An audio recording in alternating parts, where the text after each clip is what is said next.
What will I do without you? By Sally Grindley.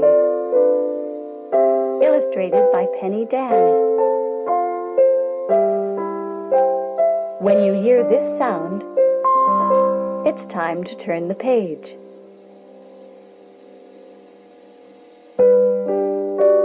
Winter was on its way.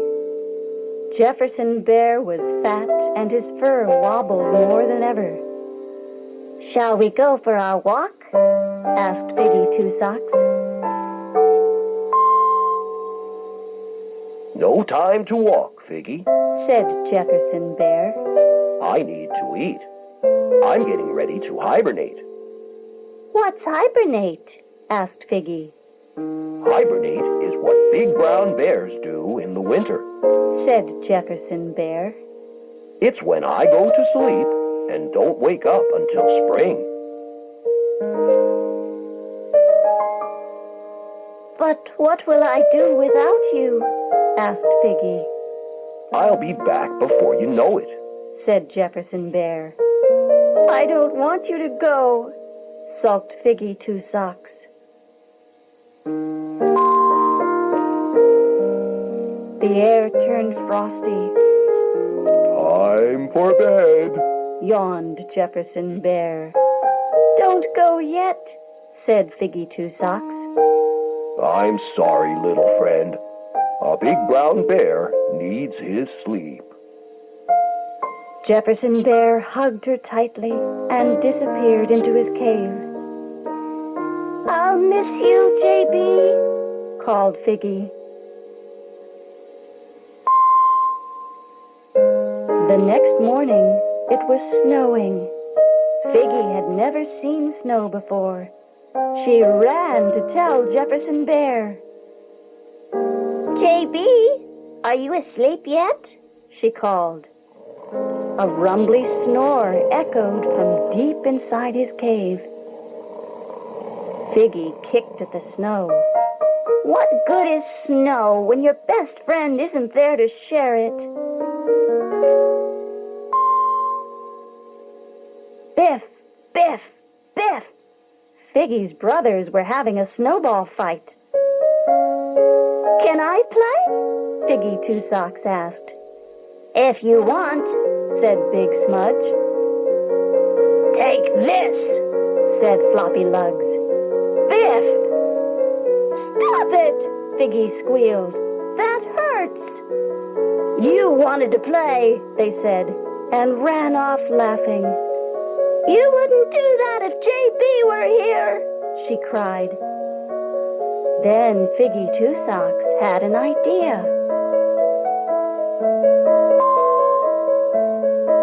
All day long she pushed and patted the snow. All day long she rolled and scooped and shaped it. Finally she found 3 black stones and a little twig. She stood back.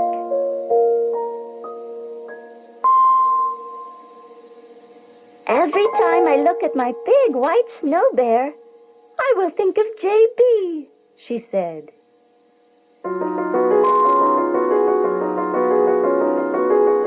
Pow! Pow! Figgy Two Socks woke the next morning to find Big Smudge and Floppy Lugs pelting the snow bear. "Stop it!" she cried. "Leave him alone!" "Cry, baby, cry, baby!" called her brothers, skipping away. Figgy Two Socks felt very lonely. She sobbed a great big sob.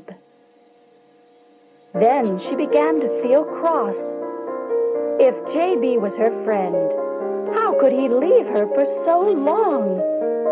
Piff! She threw a snowball at the snow bear. Piff!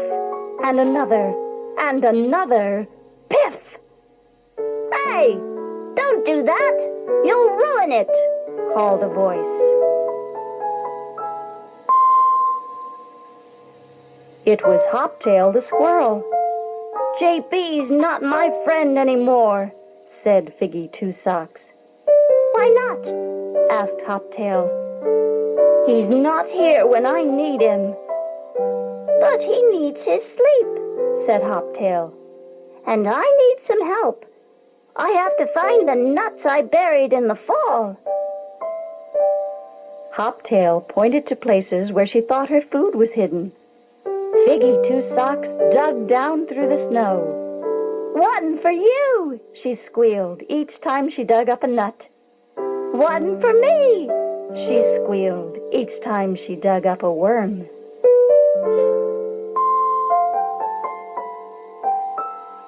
Day after day, more snow fell. Figgy Two Socks and Hoptail ran through the woods, making patterns with their paw prints. They broke off icicles and watched them melt through their paws. And together they rebuilt the big white snow bear.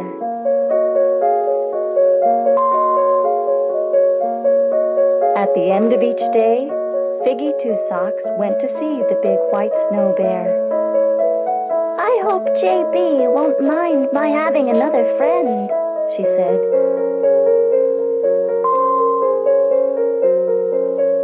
Little by little, the days grew warmer.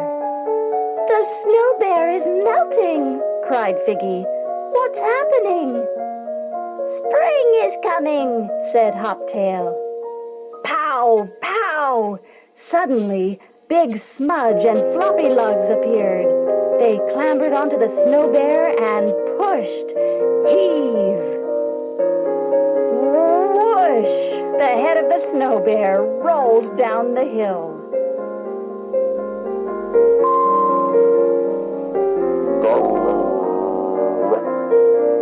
Ouch!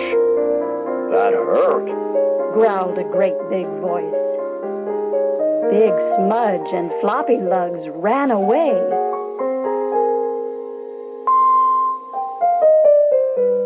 There was Jefferson Bear, rubbing his nose.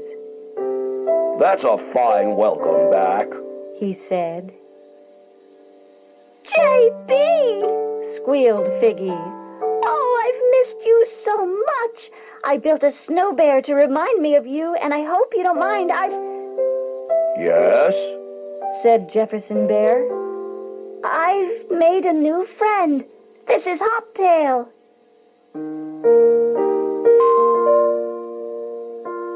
Jefferson Bear laughed. Slow down, Figgy. Let's all go for a walk, and you can tell me just what you did without me.